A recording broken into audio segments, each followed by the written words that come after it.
जगातील मानाची स्पर्धा समजली जाणाऱ्या टोकियो ऑलिम्पिक स्पर्धेला सुरुवात झाली आहे।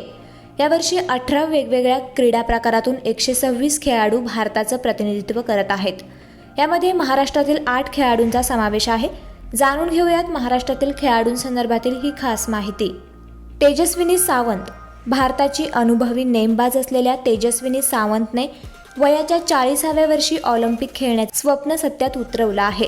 यापूर्वी 2 वेळा तेजस्विनीचे ऑलिम्पिक खेळण्याचे स्वप्न भंगले होते। राही सरनोबत तेजस्विनी सावंतच्या प्रेरणेतून नेमबाजीची वाट धरलेली राही सरनोबत ही यावर्षी दुसऱ्यांदा ऑलिम्पिकमध्ये भाग घेत आहे।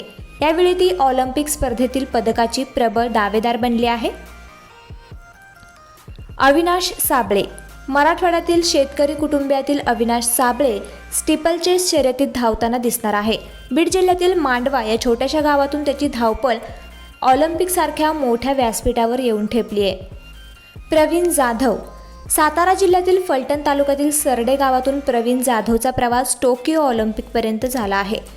टोकियोमध्ये देश आणि इंडियन आर्मीचे नाव अभिमानाने उंचावण्याच्या इराद्याने तो स्पर्धेत उतरणार आहे। चिराग शेट्टी बॅडमिंटनमधील पुरुष दुहेरीत मुंबईकर चिराग शेट्टी हा सात्विक साईराजच्या साथीने कोर्टावर उतरणार आहे। पुरुष दुहेरीत नवा इतिहास रचण्याच्या ध्येयाने ही जोडी मैदानात उतरेल।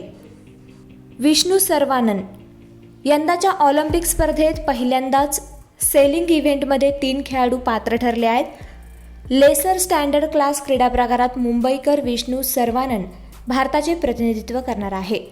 देशासाठी ही अभिमानास्पद कामगिरी करण्यासाठी तो प्रयत्नशील असेल। स्वरूप उन्हाळकर कोल्हापूरचा स्वरूप उन्हाळकर दिव्यांगावर मात करून टोकियो पॅरा ऑलिम्पिकमध्ये भारताचे प्रतिनिधित्व करताना दिसणार आहे। जिद्द आणि चिकाटीच्या जोरावर अशक्यप्राय लक्ष्यही साध्य करतायत अशी प्रेरणा स्वरूपच्या प्रवासातून दिसून येते।